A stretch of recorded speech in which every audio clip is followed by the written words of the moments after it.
Welcome to this week's episode of Reals&Feels. I'm your host, T Greasy, with my co-host, Chanel, and our producer, C Major. A shout out to the homie Blue A's. It's been a while. Thank you, YouTube and regular podcast listeners. Shout out to the producers who get a little extra content at the top of this thing. By subscribing to Patreon, you can do so as well. Just search for at Reals&Feels on Patreon and subscribe for the low cost of $5 a month.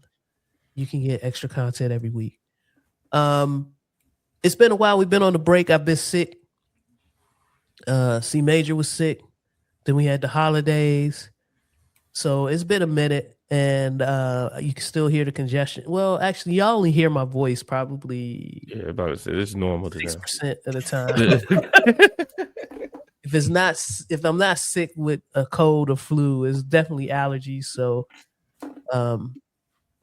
yeah, that's what it's been like. Took a quick trip up to the DMV, visited, had all types of plans. Every day was packed. Every day was booked. But when I arrived, had the flu, sat me down, didn't really get to see anybody. Did manage to go see C Major and family, drop off some gifts there, ruin their Christmas. And then ran into Mitch the barber while I was out. So I did get to see a couple of folks. Oh yeah, absolutely. Went to see, heard that Lil Baby Cuz had a cheerleading competition while I was there. Check that out. Miss Janelle, I have never been to a cheerleading competition. This shit fierce is athletes. Yo. Fierce. Out of control. The lifting, the precision, absolutely amazing. She did her thing. Shout out to Chanelica for being a dedicated mom and getting up at 6 o'clock or whatever time she had to get up to get her there. Like, this is the type of shit. I'm glad my kids were not interested in none of this shit. I ain't even gonna lie. I'm that type of parent. Like, your mother gonna have to do it. I ain't gonna fuck all that. On a Saturday? Yeah, nah. Like I this is where I lean into my boomer dad theory. You know what I'm saying? Like, my boomer dad only took me to shit that took place after happy hour. You know what You karate class was at 7, so he was a few pops in by the time. He was a few small liquor bulls in by the time he came home to pick me up. That's football practice for sure. Yeah. Nigga came in one, got in the car. All right, so you hit in the game? Smack the shit out my pass. That is practice. He can't give you the same spiel. Right. Dad, you're drunk. Like, I can't drink. And like my quarterback in the back, he's a little bit older. He can see it. He's like, "Oh, your pop's fried." I'm like, "Yes." Fried boots, yeah. Fried boots. If the practice was in the morning, no. If you got to be there at 7, 6 a.m., neither one of our boomer parents is getting up there. Who the fuck? No. After happy hour? Yeah. We was never going to be swimmers.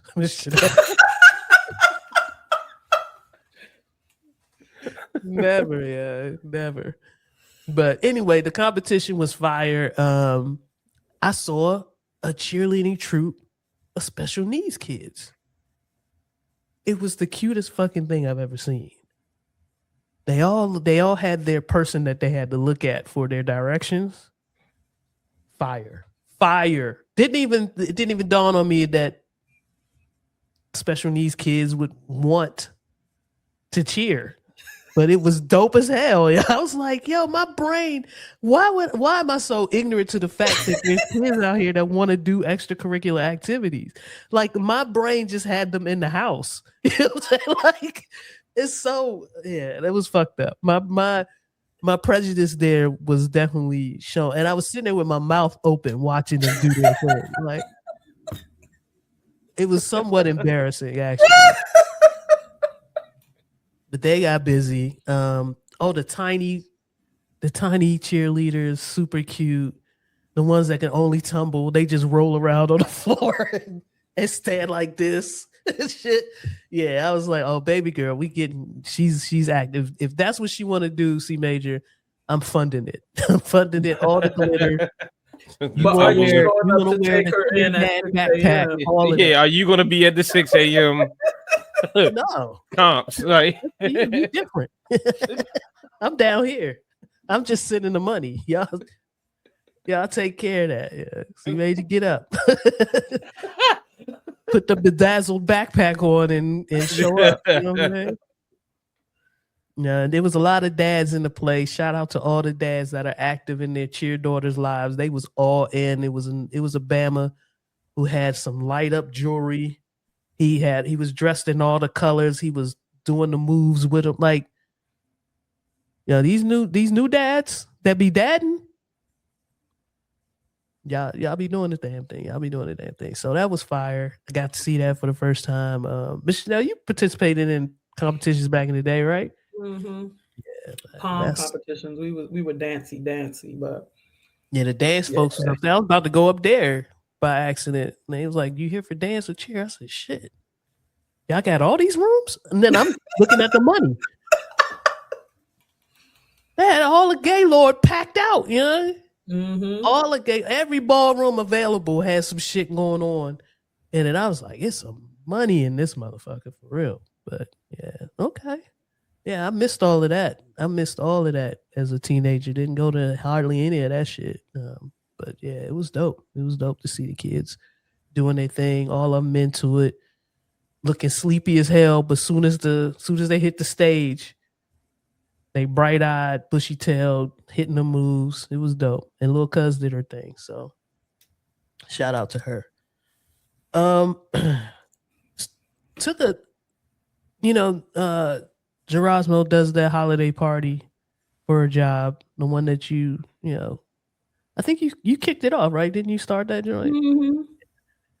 Went up there and hung out with her for a bit, and we decided to go early to avoid some of the traffic. I think Washington Commanders was playing at home that day, so we wound up just getting out there as early as possible to get on the other side of FedEx Field, and then also decided to take some lunch at a restaurant that I used to have a lot of regard for, and actually worked there, Cheesecake Factory. I'll go ahead and do it.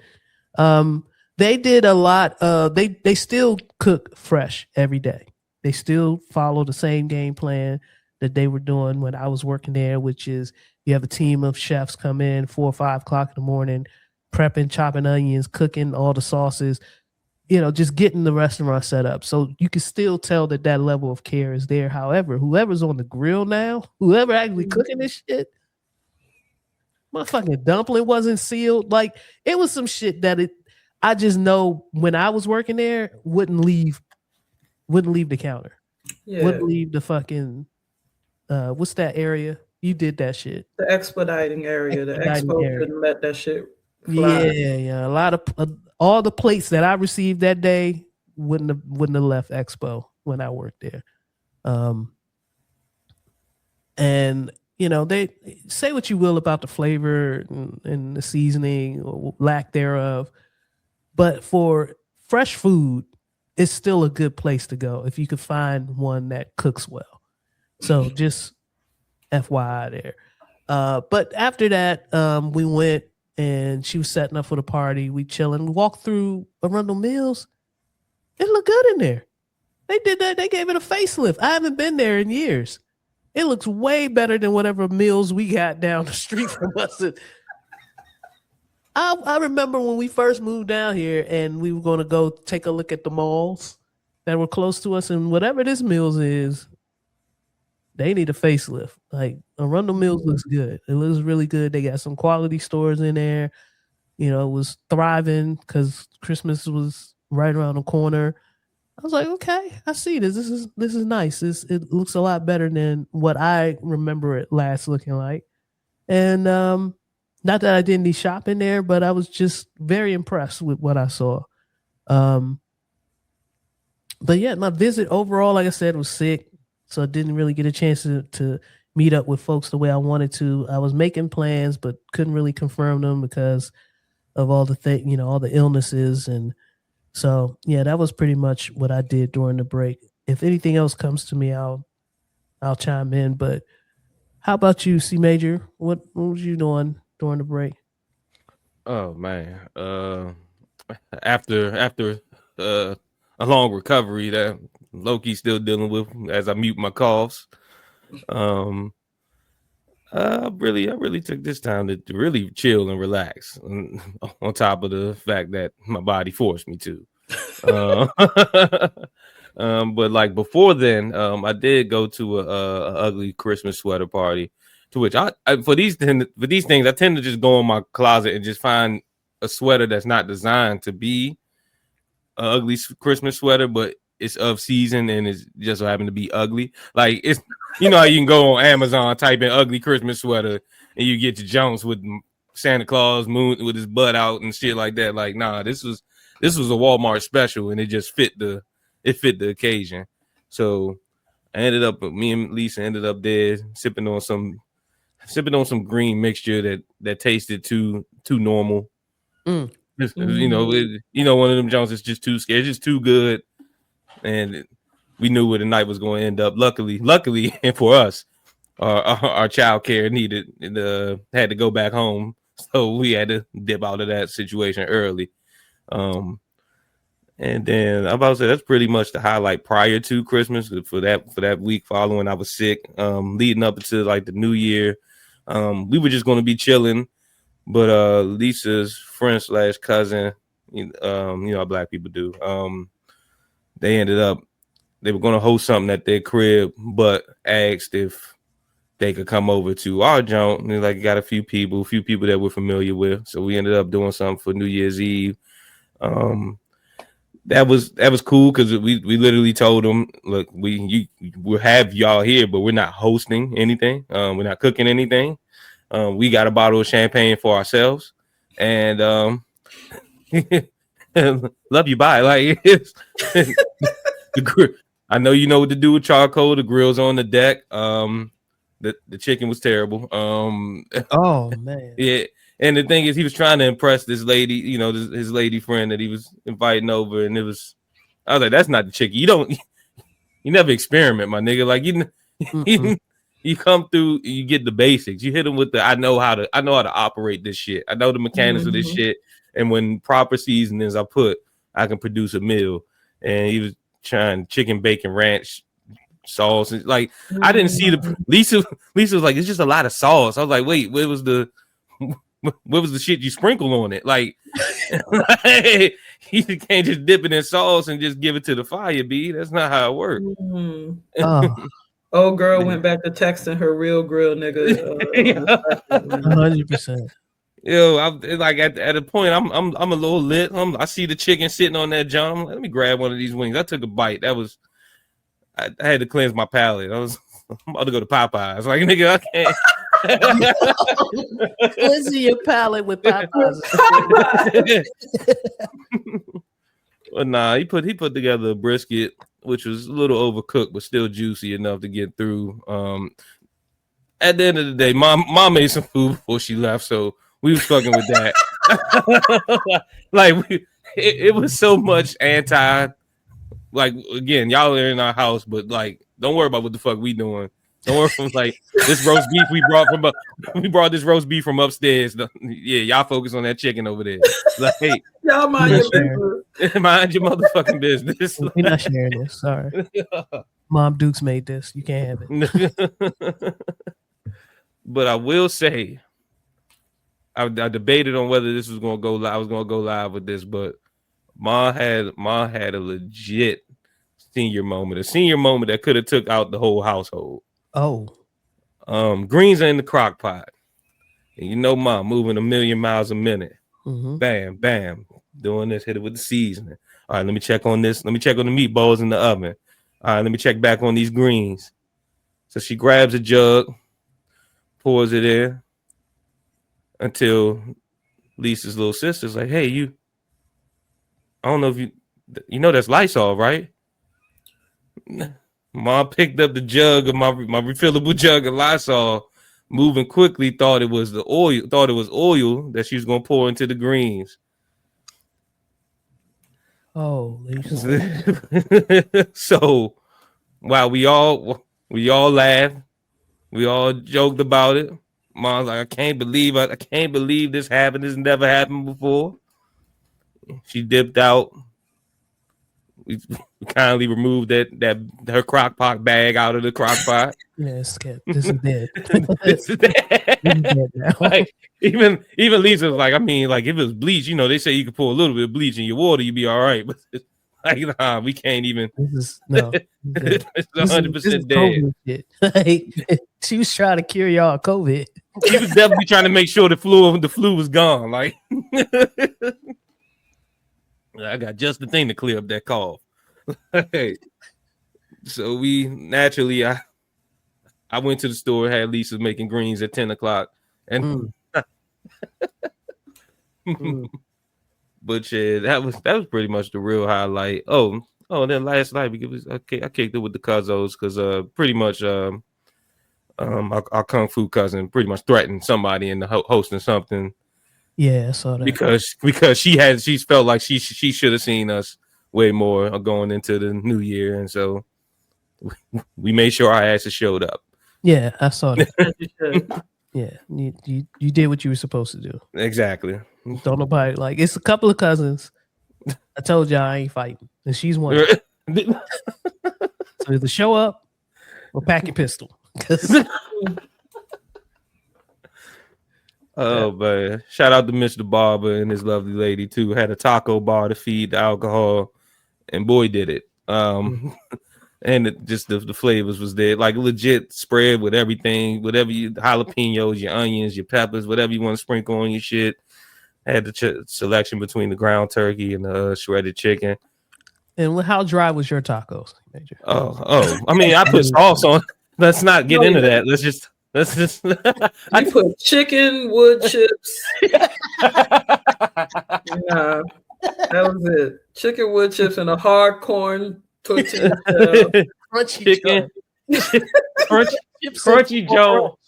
Oh my goodness! Before I liberated myself to cheese and sauce, I was definitely crunchy shell, just meat. My esophagus line had to be destroyed. Like, yeah, you need your esophagus repaved. The way you was eating back in the day. What is that? Is that a bowl of pencil shavings? Yeah, that's amazing. Try ass Subway sandwiches. Yeah, my man. Good grief, man. Miss Janelle. What you do over the break?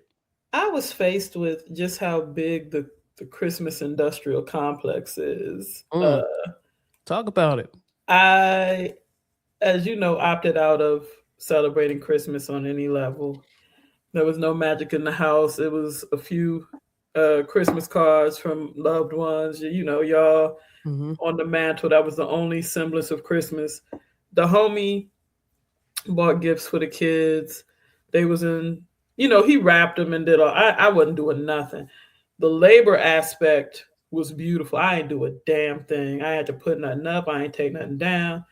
He wrapped the kids' gifts. He had them bagged up because they were going to wake up at their mom's house. And then everybody came the evening of Christmas. He did the cooking. I was like, I'm not dealing. But leading up to that, I started a job in November, so I don't know these people. But we were just talking in general because people want to be respectful, and they're like, you know, do you celebrate, blah, blah, blah, you know, or Kwanzaa, Hanukkah, however go. And I was explaining that I was no longer celebrating Christmas. The week prior to, the finance department was having a party.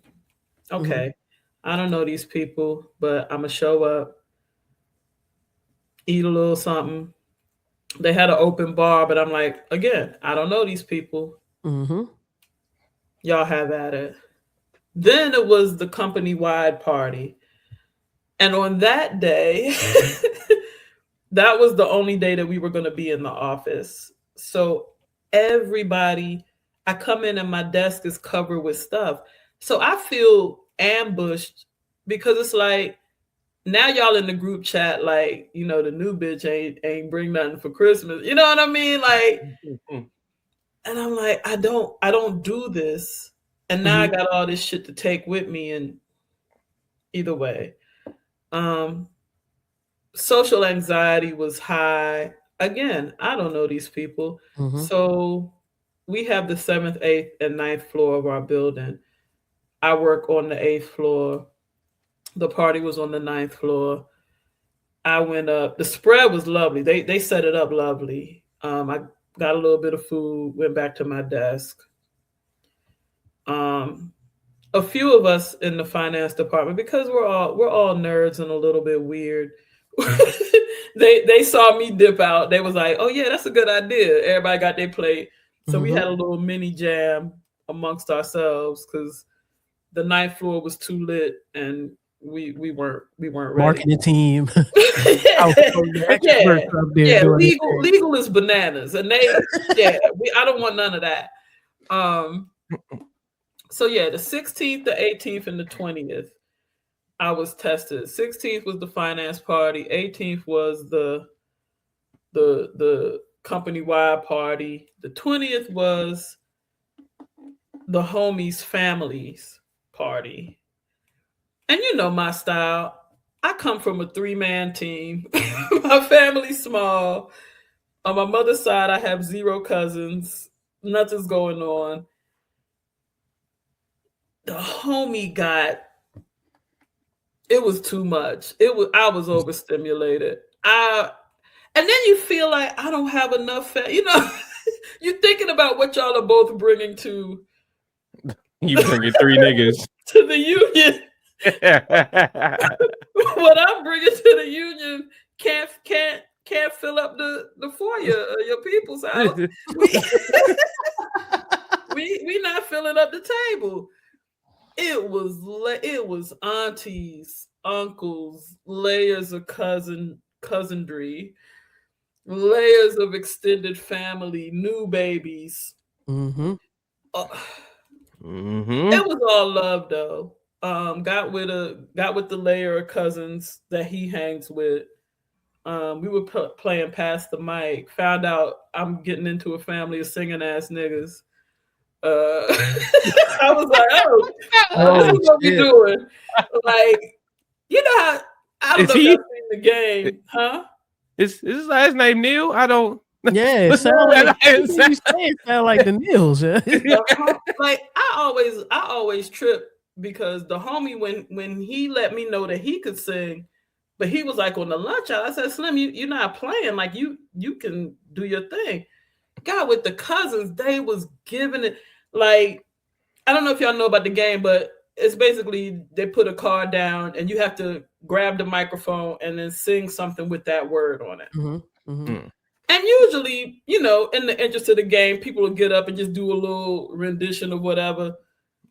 Motherfuckers was taking it to church. It was full performances. I said, oh, okay, this is my type of carrying on. But yeah, I was like, my recharge that Sunday, like I was so glad we weren't doing nothing because I literally needed to just be by myself. I walked like 5 miles. I just need to not be around anybody. Solitude. Yo. I needed that so bad. But it was a good time. I can't front. It was nice. But it just really hit me how even if I'm extracting myself from what's going on this season, it's all around. Like it's permeating everything. After the holiday, I switched off because it just seemed like on the 26th, I don't want my holiday playlist no more. Same. Yep. So I go back to my regular shuffle. 90s, New Jack Swing, 80s, a couple 80s, Angela Winbush. Gotcha. And I gotta tell you, a song came on, and I said, "Oh, I need to get back into this." Ooh, I like this. Y'all, this group had, to me, two amazing albums. And while they're both in the game in different respects, I loved the magic that Janae made. Oh, yes. And so Vibe came on my shuffle. And I said, let me go get back into this pronounced Janae. And then I was loving that. Because you had the party cuts, you had the little joints, the little bops that had the videos to them, but they deep cuts, crazy. Mm-hmm. Love Me Today. Boy. Whew. La La La. La La La. It was crazy. So then I said, wait a minute. Saturday Night was the shit too. Okay. And it was. Mm-hmm. So what I'm saying to y'all is, if you have the capacity, the time, the wherewithal, revisit Janae, because they made magic, man. They made magic in 2 albums. Saw a movie. Saw a movie that was spectacular. Okay. And the main character, I'm about to tell you his entire script. Okay. The main character's only line in an hour and a half was "Ah!"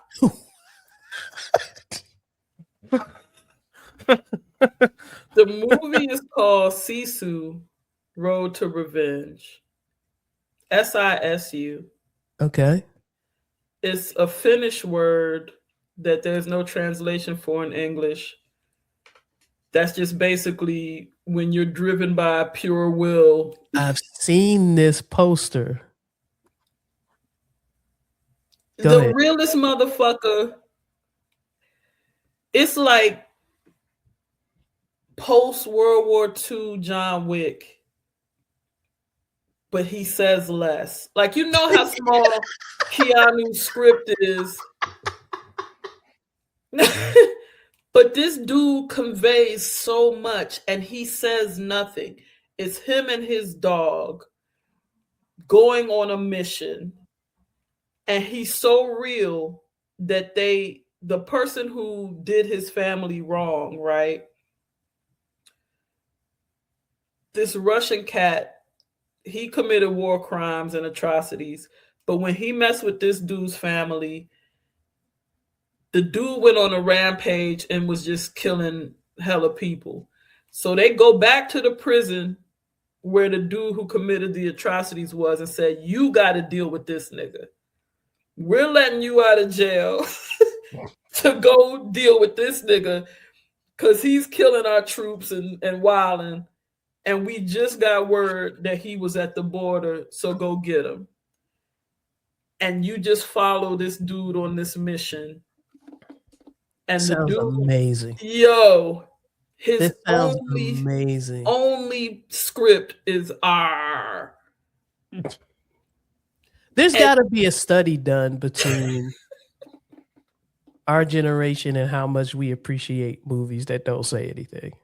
Like, somebody's got to do this research. Yeah. But like I said, it's him and his dog.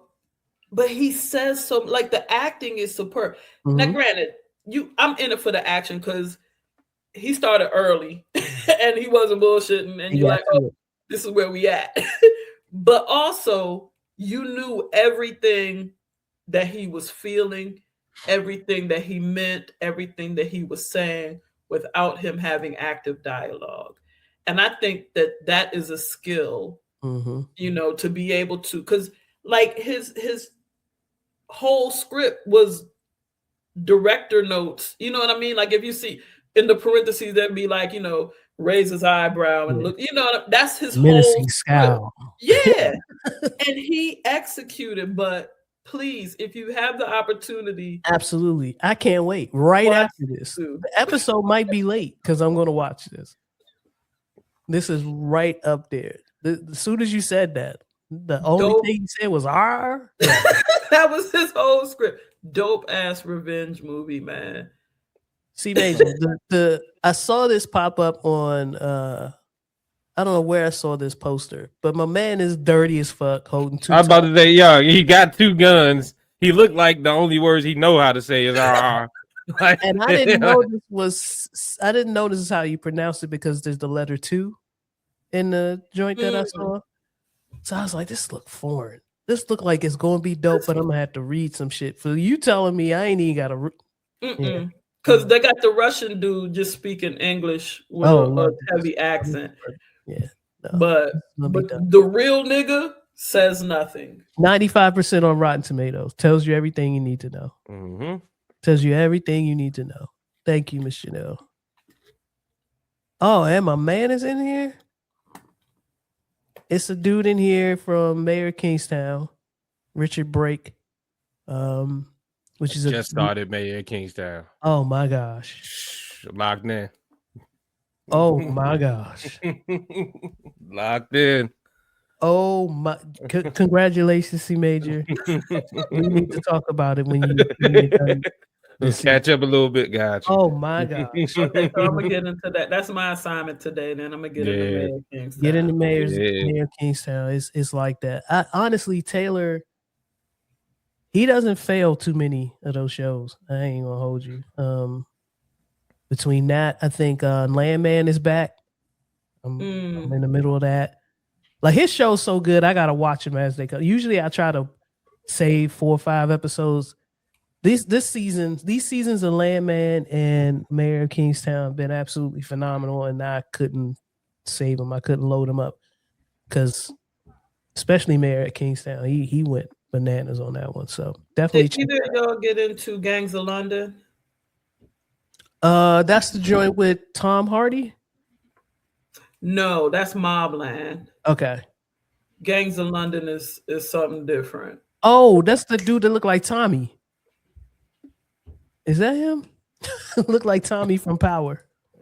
Wait a minute. Gangs of London. Speaking of Tommy from Power, I've been getting the most random encounters with his specific spinoff, and that show's fucking wild. It didn't get any better, guys. That's all I just wanted to say. Okay. Tommy Power Book? Yeah. Oh, I'm all in. You all in? It's so guilty pleasure. I was watching it in the shop with Mr. Barber. It was so crazy that I was like, I might.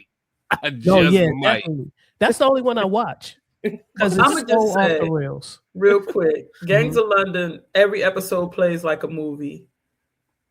First and second seasons phenomenal. They're coming back on January 15th. They coming back on January? Okay. Yeah. No, it was fire. It was fire. Yeah. I am up on that, and I'm all the way up to date. So that's another one. C Major. Gangs of London, especially that first season. The first season went crazy. They went bananas that first season. And again, another one of those shows that gets right to it. Mm-hmm. Like Mayor Kingstown, but you're gonna see a actor in there that you're gonna be like, oh shit, yeah. And then I fuck with Cubs. And then, what? Yeah, what was that episode 1? Like sweet. Don't get excited. Don't get excited. I'm psyched. I'm like, oh, that's his brother too. Oh, these 2 niggas working together. Oh yeah, you get psyched. Yeah, you like hell yeah. Oh, this show about to be. Oh damn. Oh wow. Okay. Fair enough. It's one of those. Nah, they killing it. The dude, Joe Cole, who plays Sean Wallace in Gangs of London. That's the dude that he don't really look like. Put on Tommy status. I got you. Yeah. They got the same aura, something. Yeah. Anyway, but yeah, okay. They coming back in January. That's dope. I was trying to get into Interview with a Vampire. It's for them kids that dressed in all black in high school. It ain't for me. Yeah, it ain't for me. Lisa tried to watch it. I caught her trying to watch it. Her father. Yeah. Her father, I'll keep it stat. Her father don't fuck with the gay shit. Okay. Like, he can be cordial with people, but when it comes to watching it on TV, he does not fuck with it. Lisa got a little bit in that. A little bit of that in her. When it came in, she's like, "What the fuck?" Because it kicked right off, and kick right off. Kick right in. But it's vampire shit. Like Yeah, To me, that vampire shit is beyond. it's about as androgynous as it can be. Yeah. If you're not gonna die, you gonna fuck a little bit of something. Yeah. And that's If I'm gonna exactly be here how for you- 1,000 a little years, something. You don't know exactly what. I'm here for 1,000 years. I'm fucking a little bit of I'm everything. fucking everything, yeah. I'm fucking shit y'all don't really want to talk about. You know what I'm saying? Like, Y'all lucky we just kept it the gay shit. y'all two, yeah. Cause Yeah, Vampire J, because number one, I'm looking for a way to get the fuck out of here. So Vampire J is trying to find that magical STD. Vampire J rubbing up on something way inappropriate.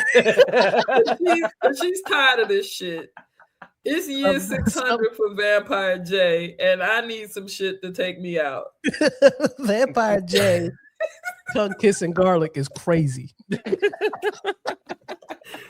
Oh, I'm loving all Mediterranean bitches, all Tahitian.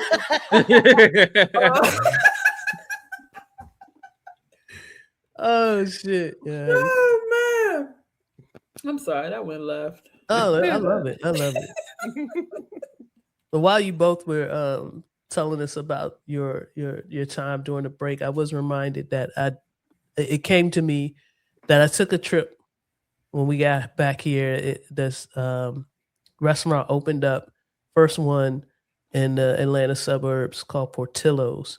This is a Chicago style restaurant. They sell Italian beef sandwiches. Ooh. Yeah. So one day this past week, I told Gerasmo, I said, I'm getting up tomorrow. I'm going to Portillo's. I'm just going to do a little solo run. Check it out. It's the first one. So it's packed. It's like old school Chick-fil-A back in the day when Chick-fil-A first came to Maryland. I was just packed all the time. I pulled up, couldn't find a parking space, wound up in the drive-through line just from the flow of traffic because I don't know what's going on. Mm-hmm. The drive-through line was crazy long, so I had enough time to peruse the menu, get my order together. By the time I got to the young lady with the iPad, told her what I wanted. Like, yeah, I'm gonna keep it simple. Just give me the Italian beef, hot peppers, side of fries, drink. And oh yeah, I saw you had chocolate cake on the menu. So give me a slice of that. Pull out from the drive-through, see an open parking space. Now it's been an hour. Mm. I mean, it's an hour to get there from where I live. So I said, you know what? This is smelling too right. I need to sit down. I need to pull up in this parking space, unwrapped it. Glad I did because they dipped the sandwich in the au jus. So it wasn't going to make it all the way back home. But the bread was nice enough and chewy enough that it gave you a nice pull.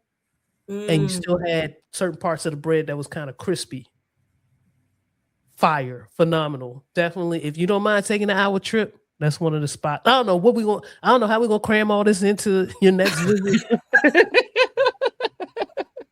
But fucking phenomenal. I did take a little video. I took a stab at content creation, set the camera up, set my phone up while I was biting. I'll share it with y'all after the show. It wasn't very well done. It was last minute, so I'll just share it with the fam and y'all can take a look at it. But that food was fired. Crinkle cut fries was on point, and that's a hard fry. That's a hard fry to get right. Get right, yeah. And they got it right. Yeah, and chocolate cake was it was okay. It was an okay chocolate cake, not a bad one. If I'm feeling chocolatey, I'll get it again. But yeah, they killed that sandwich. Is absolutely bananas, tender. Woo. Yeah, and they got other shit on the menu that I didn't even get a chance to.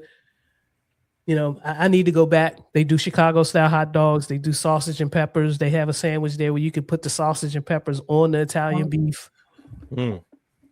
I mean, there's a lot to do. There's a lot to do there, Mr. Dell. So yeah, I wanted to make sure I made mention of that because I know you coming down and we definitely need to hit that up. So you telling me? Wait, just so I'm clear. They're gonna take tubed meat, yes, and put it into more meat, yes, on one sandwich, yes, and then dip that sandwich in the au jus. In juice. Yes. Okay.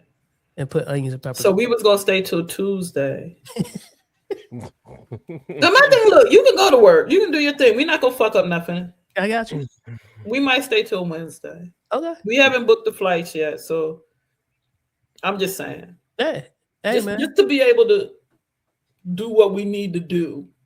And it's one of the things. You go there, you sit. If you can find a seat inside, do that. I didn't get a chance to go inside, but because it ain't gonna travel back. When they dip the sandwich, you want to clock. Yeah. Okay. So, yeah, definitely. All right, let's get into. You got a touchy subject for us, Miss Janelle? I do, man. How long was 2025 for y'all? New York fucking minute for me. Okay. I feel like the year flew by. When I saw this question, I was like, damn, I felt like and it kind of all emotions and all that shit and grieving and all of that. It was like dad died, holidays, 2025 came and went. That's what it felt like. I know I did a lot of work during 2025, a lot of work on myself, got back in the gym. Like I can see, or I can pinpoint things that I did in 2025, but it feels like it just went so fast. I went to 2 weddings and a fucking baby shower. Like, what? It was a lot in 2025, but it went by so fast. We didn't take a vacation really last year. Work was bananas. I spoke about it a lot on the show. So it was a lot, but it also went by fast for me. Yeah, if I had to judge by the amount of things that happened, it's about 6 years crammed into 2025. I do, however, feel like it did go by fast, but just off the notion off of getting married and raising this daughter I have alone, that felt like 3 years crammed into 2025. Yeah, but watching my football team not be anything close to what they were last year felt like even the football season just felt longer. So yeah, it felt like it was about good. Let's say about 4 to 5 years that was crammed into 2025.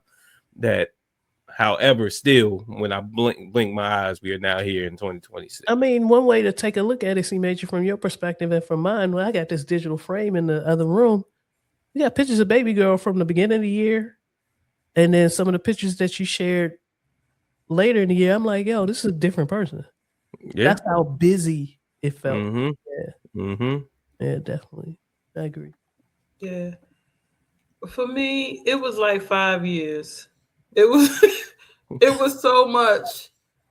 I was such a different person on January 1 than I was this year. Just everything. I had a little mini afro on January 1. I was a single flying free lady. My niece fucked around, graduated from high school and got a degree. I was single. Now I'm torpedoing towards being married.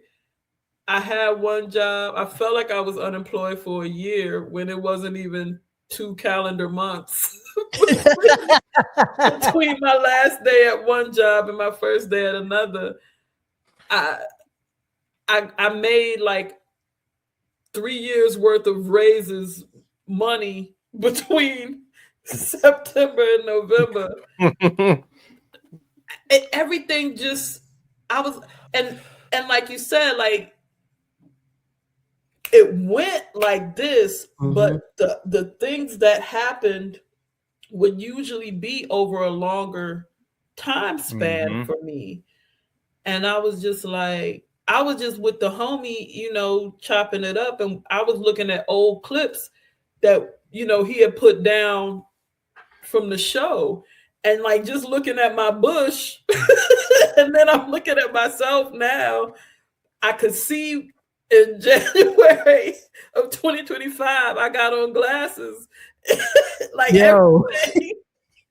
The debut of the glasses, we ain't talking about that too. I'm like, I became a very different nigga. And so 2025 was 5 years. It really was. Now this year I truly feel like COVID was 5 years ago. Mm. I think last year at the top of this same time last year, I was like, that was 5 years ago. That Yeah, was like COVID 2 was years the ago. other day. Yeah. Now it feels like, oh yeah, that was 5 years ago. Yeah. Definitely. Oh, that's a dope one. I saw that and I was like, yo, I feel you, but it went by fast. Yo. It really did. And to your point, so much has happened. Yeah, man. Yeah, dope shit. I was like thinking about I was donating to Cali being on fire. Yeah. And like all the shit that really happened. I was like, shit, man. Niggas was out of their jobs to the point of like niggas. Government shut down, affecting multiple businesses in this area. Yeah, you went through it. Definitely. Yeah. It was. I was watching niggas getting picked out of my job. Yeah, nah. Yeah. Niggas just sitting down in that office with the GM and my service. God damn. The hell of a time to be a new nigga. Shit. Talk about it, man. When they don't gotta give you a reason to get the fuck out of there, and he's still within your 90. Let's get into some Ja news. This one's gonna be a little quick because we didn't. Let me just peel back the curtain a little bit. We weren't sure we were going to record this week. Still a little under the weather, and I was going to let it ride. And then Miss Janelle popped up in the group text, and I was like, "That's what I needed. I needed that." I didn't mean to be the problem. I was just no. Somebody near and dear to me went on to Glory, and I was a fan of his work. And so I was like, let me just put that down. And we lost another notable gospel figure. Yes, let's get into it. Isiah Whitlock Jr., actor known as The Wire's Clay Davis, dies at age 71, young. Yes. I didn't even see this shirt. Yeah. The character actor best known for playing the corrupt Senator Clay Davis in The Wire has died. He was 71. The Indiana-born actor was also acclaimed for his work in Veep, Chappelle's Show, Law and Order, and several Spike Lee movies. His manager, Brian Liebman, made the announcement on Instagram, writing, "It is with tremendous sadness that I share the passing of my dear friend and client, Isiah Whitlock Jr. If you knew him, you loved him. A brilliant actor and even better person. May his memory forever be a blessing. Our hearts are so broken. He will be forever. He will be, very, very missed." I don't think you can say it much better than that.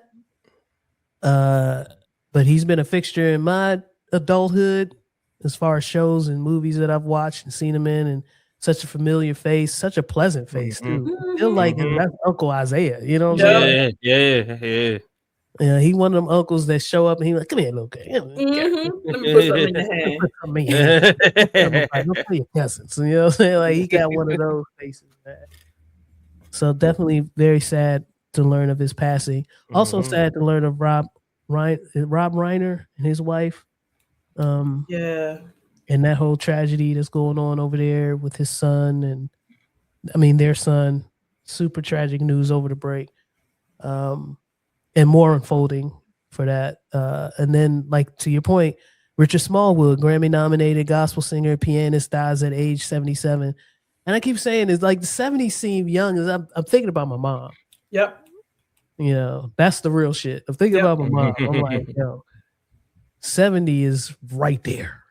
You know what I'm saying? Like, you don't want to see this type of news when you're thinking about your parents and whatnot. So Richard Smallwood, the Grammy-nominated gospel singer whose music has been covered by Destiny's Child and Whitney Houston, has died. He was 77.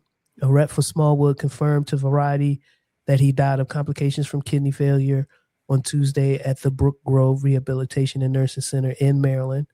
Throughout his career, Smallwood established himself as a powerful vocalist, pianist, songwriter in the gospel space, earning 8 Grammy nominations and winning several Dove and Stellar Awards. As leader for the Richard Smallwood Singers and later Vision, Smallwood scored several hits, including Total Praise, Trust Me, and I'll Trust You Now. As a former Largo choir member, this is where I learned about Richard Smallwood. Dad had a gospel collection, but no way, any way, shape, or form would I say that we grew up in a truly, truly religious household. The music kind of dictated my love for gospel, and Pops would play some of Richard Smallwood stuff, but really my full indoctrination into his music was being a member of Largo High School Choir. This is Dr. Murphy was Dr. a Murphy. Dr. I remember thinking to myself, this seems like it's sliding into a church and state. Yes, issue, right. And we weren't the only ones in prison. But we all black, so Georges County.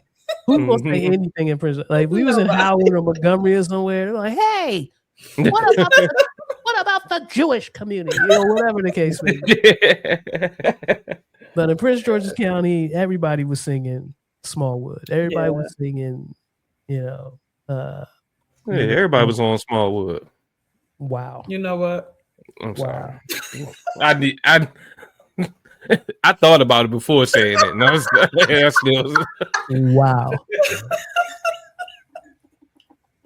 A lot of our high school friends who were in the band, they posted a lot. I saw this affected a lot of my musically talented friends, impacted them in so many ways, being that this were, some of their first songs that they learned came from his catalog. So my heartfelt thoughts and prayers go out to all of our friends who this impacted way more than me. I feel like it impacted me, but some of the sentiments I was seeing online, like he was one of them to a lot of our musician friends, and thoughts and prayers. 50 Cent mocks Dame Dash after film company sells for $100, and this is mock worthy. Now, a lot of times 50 Cent has been called, he is the petty king. He's the king of petty for our generation. But this one I can get down with. I can laugh. I felt like laughing with him. Dame Dash Film Company recently went up for auction, but reportedly it didn't garner the kind of interest he expected. According to the New York Post, it brought in just $100.50. This is a drop in the bucket of the $1 million the Rockefeller founder owes from defamation lawsuit judgments. The auction was supposed to help pay off some of this debt. As expected, Dash's longtime foe, 50 Cent, was quick to weigh in on the news. In an Instagram post, he mocked Dash for the disappointing outcome of the auction. Damn, $1? He popped, Fifth wrote per Academics TV.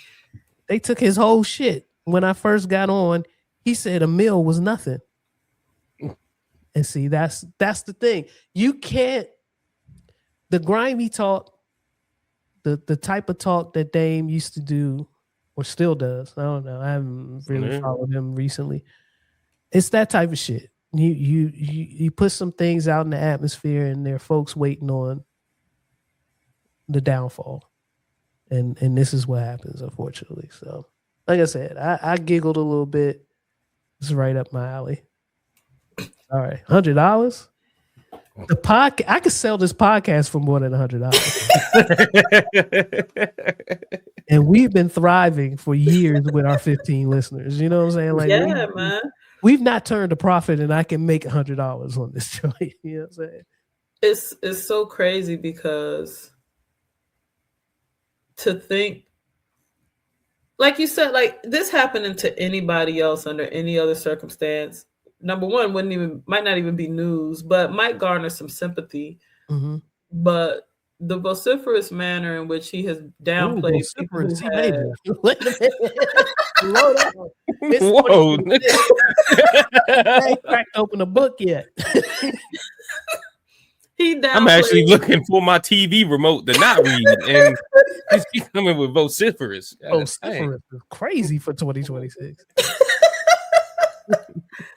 But the way that he talked down on people who just had jobs, like that's when you break it down, like you're at a person's workplace talking down on them because they You're have not a a boss. job. Can't nobody tell me what to do. Well, the judge just told you to sell your shit. And you only got $100.50. Only got $100. Yeah. Like, you hate to see it, yet you love to see it. My thing is, he still has the opportunity to make another Hove. He does. Didn't Hove Yo, Hove told him in like You 06. make another me. Where's the Hove production? Yo, I mean, it's been proven to make Crank millions. out 3 He's or a 4 millionaire. Hoves. Make another Hove. Yeah, he's had enough time to make 3 more Hoves. For sure. He should be a billionaire by now. Yeah. Anyway. Seems simple to me. Drake and Adin Ross hit with new lawsuit for promoting steak. And boy, have they. And I remember back in the day, not too long ago, 4 or 5 years ago on Instagram, I saw the influencer saying you had to put that this is an ad. You had to put that this was an ad in your comment or whatever, just to make sure that you didn't, that you're not actively promoting some stuff nefariously on social media. It has to be clearly identified that this is ad. And I don't recall many times if at all did I see Drake post this is an ad for any of his stake bets that he placed or anything like that. And in my brain, I'm like, this Bama don't sell nothing. He don't really go online to hawk items. So it might look weird for it to say, like, it's kind of like uncool kind of to put this as an ad during that time period, like the early 2000s or whatever. But a lot of influencers were doing that. And then here we are, 2025, 2024. He's posted stake bets left and right. And I'm thinking to myself, there's something weird about this. Like, is he a gambling addict? Maybe he's just a gambling addict. But then to find out that there was business behind the scenes, yeah, this is nasty work. So let's get into it. The federal class action lawsuit, as reviewed by Complex, was filed in Virginia on Wednesday and claims that the website is operating as one of the largest and most profitable illegal online casinos since at least 2022. Well, plaintiffs Lashana Ridley and Tiffany Hines allege that stake misleads consumers while allowing real money wagering disguised as virtual currency play. This makes a lot of sense. You know who else did this? This is not new. Remember the World of Poker shit? Remember the Poker Online incident back way back, early 2000s? This is not new at all. The platform supposedly advertises that it does not offer real money gambling, that no purchase or payment is necessary to participate or play stakes games, that it provides the ultimate social, safe, and free gaming experience. But the complaint says these statements are false because users buy gold coins that are always bundled with stakes cash, which can be cashed out 1-1 for US dollars. Drake and Ross are characterized in the lawsuit as zealous and paid promoters of the platform with incentives to mask the true nature and extent of their conduct. The two have engaged in live streamed gambling, wagering large sums of money that was provided surreptitious. What is this word?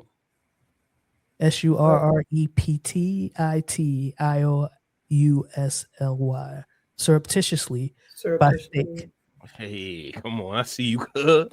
Had to work it out. That's the equivalent. Spelling it out is the equivalent of me doing this.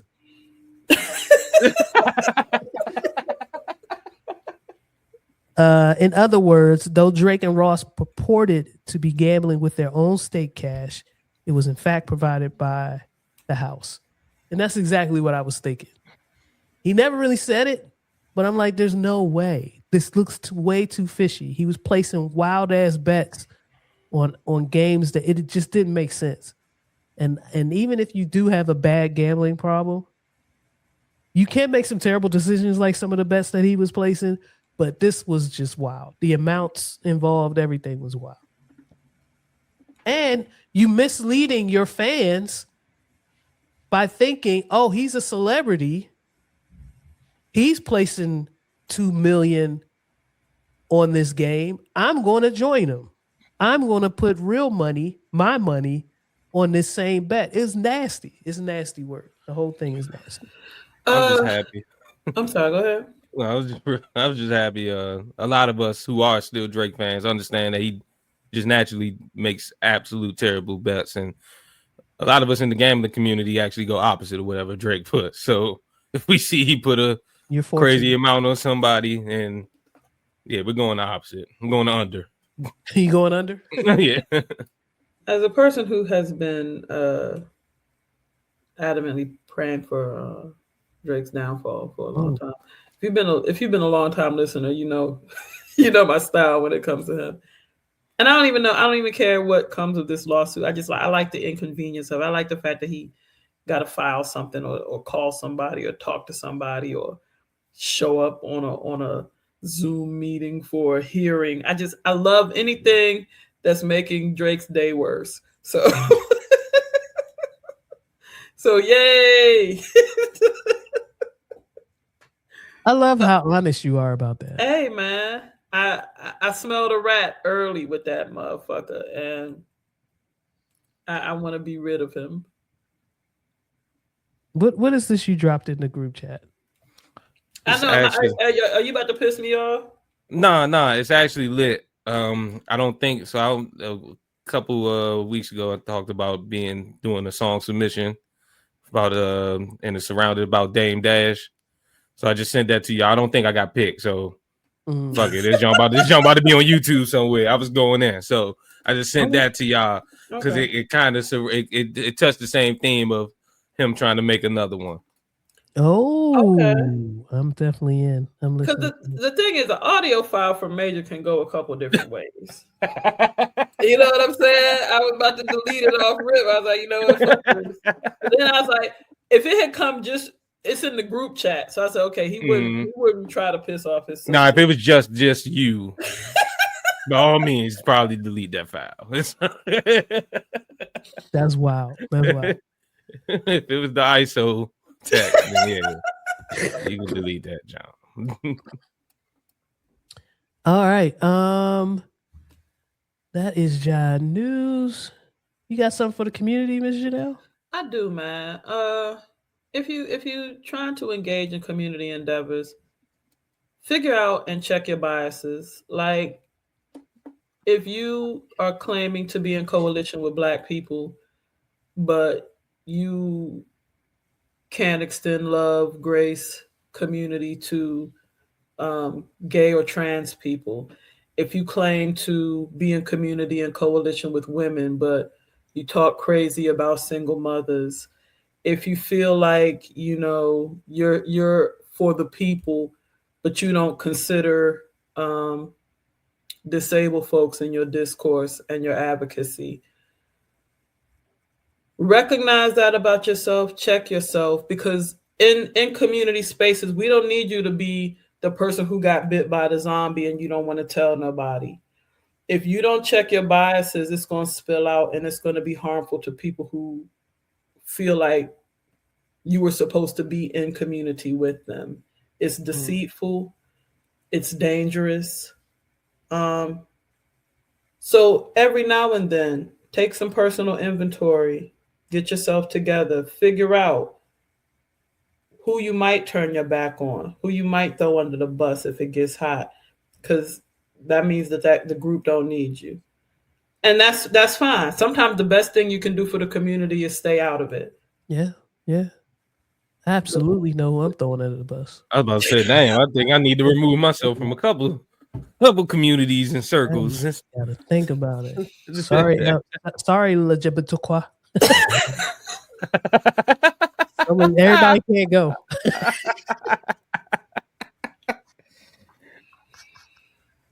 Oh man, if the alphabet liberation came through, if the liberation ship came through, They're kicking me out. They're kicking me out. Certain shit that I just, you know what I'm saying, like. I feel like you asked me for the community shit just so y'all can dismantle that shit in front of my face, man. Nah. We just having fun, Miss Janelle. That's all. Just a little fun. That's all. I saw a post earlier about, I think it was Big Gip. Which one? Which one of the Goody Mob? Shout out to Big Gip. How's he doing? Shit. Let me make sure it's the right Goody Mob. I've done some blowouts in honor of Big Gip. He's had some hairstyles back when I was free flowing. when I was straightening my mane, and I was like, let me give it that. How did Big Gip have his hair the other day? In 2026, yeah. How many people are saying that? Yo, I got all my best looks. I got DJ Quick had me right. Snoop had me right. I was looking to the fellas for all of that shit. Yeah, it was definitely Big Gip. Yeah, okay. I just want to make sure I had the right Goody Mob member. Big Gip was talking about the culture in hip hop and how Black people don't own it, don't control it anymore. And so he was mentioning, I think whoever was interviewing him was like, where are Black people owning? Where is the soul of Black folks now? And he was mentioning Southern raps. He's like, it went back to the roots. It went back to the South, to Southern rap. He's like, the hip hop shows aren't controlled by us anymore. The what you hear on the radio is not controlled by us to a certain degree anymore. If you want the true art and culture of Black folks in America, you got to go back to it was almost like you saying the Chitlin circuit. Like, you got to go to the trail rides. You got to go to the hole in the wall, the VFW, to get the true sound of that's real. Yeah.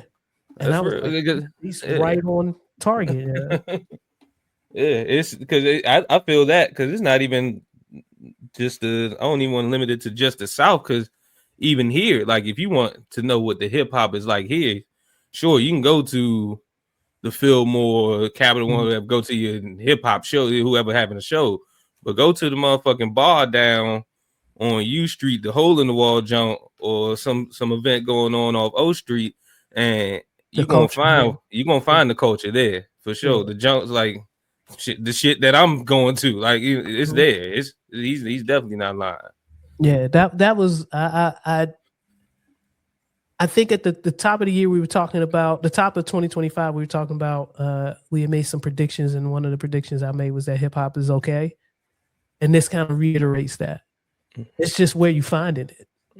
Hip hop and R&B are just fine. You just gotta know where to go to get the good shit, and go and know where to find the true soul of the culture of the music. So that was just one thing I wanted to bring. When you brought up the community tip, I was like, oh yeah.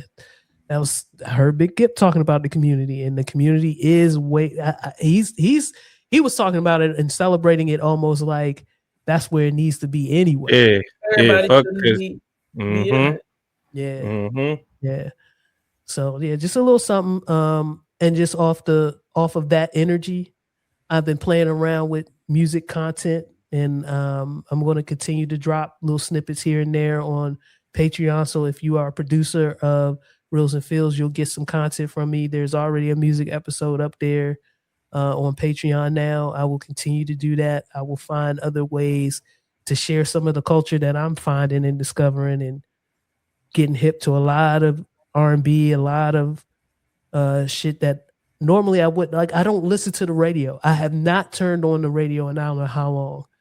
And a lot of this stuff I'm discovering by following artists that I love, that I kind of stumbled upon, or that C Major might have introduced me to, or T Boom, or somebody might have said, hey, you like this, you might like this as well. So please, everybody out there that's randomly sending me artists, continue to do that. I love that shit. I love sitting down. I have an hour and a half commute. I have time to listen to music. So if you've been, following our journey and loving what we're doing, and especially like at the center of this show is really just three friends kicking it and talking shit, but we all love music. Like, it's kind of it's one of the things that we bond over. So continue to send us, drop it in the chat. If you on Patreon, put it in the chat. If you on YouTube, put it in the chat. What new music are you listening to? What are you fucking with? What do you think we should be fucking with? especially in 2026. The shit is looking crazy out here on streaming platforms. Let's get these people their money. If they got a Bandcamp, if they got their own website, if they selling their own shit, put it in the chat. I want to support as many artists that are truly, and especially with AI and all that shit. I need the team. We need to go back to grassrooting this shit. Grassroots art. Artists. So definitely also give me stuff in the chat so I can listen to it in 5 or 6 years. Yeah. I need to keep the cycle going. This is future programming for Ms. Janelle. So in 2030, she'll be real ready for whatever you. I'll be right there with you. Yeah. But thank you as always for listening. We appreciate you tuning in. You could be anywhere. You could dedicate this hour 50 to any other form of entertainment, but you chose to listen to us, whether it's via audio, via YouTube. Some of y'all on Patreon, we really do support it. Who support us, we really do appreciate it. Thank you for your continued support. Like, subscribe, share on YouTube. Get the message out there.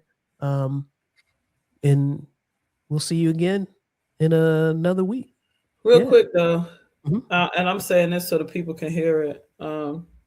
I know we just coming back, we just getting ourselves together, but I need you to give me 2 types of people next week. Oh yeah, no, I got you. I got you today. I got you today. There are 2 types of people in this world. There are folks who don't get vaccinated for anything and then wonder how they got the measles and the flu and the cold and COVID, and the mumps and monkeypox and smallpox. Rubella?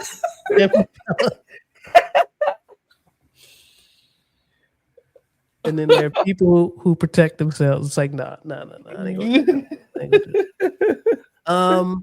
Let me see if I could brainstorm one real quick, because I did have a list of them, but I don't have my pad with me. But there are 2 types of people in this world. There are people who drive an hour to Portillo's to get an Italian beef sandwich. And then there are people who Uber eats it. And good luck to you. That's soggy bread. Good luck to you lazy motherfuckers out there. Get off them apps in 2026. Get back in the car. Go get your food. It's okay. For those of you who can. For those of you who don't have cars, and it's the only way you getting your shit, okay. But shit for the cars. Stop paying $20 for a salad. Premium. Goodness gracious. It's time. The fucking economy is going to economy. To keep some more money in your pocket and go get the $13. So do not pay $25 for the Greek salad. And I'm talking to you, T Greasy. Like, paying $50 for a Greek salad is crazy. Because then you feel like you got a tip. Of course. Yeah. I was there. I know what them niggas. Yeah. So let's do ourselves a favor. Keep more money in our pockets and go get your food. There you go. Thank you. See you next time.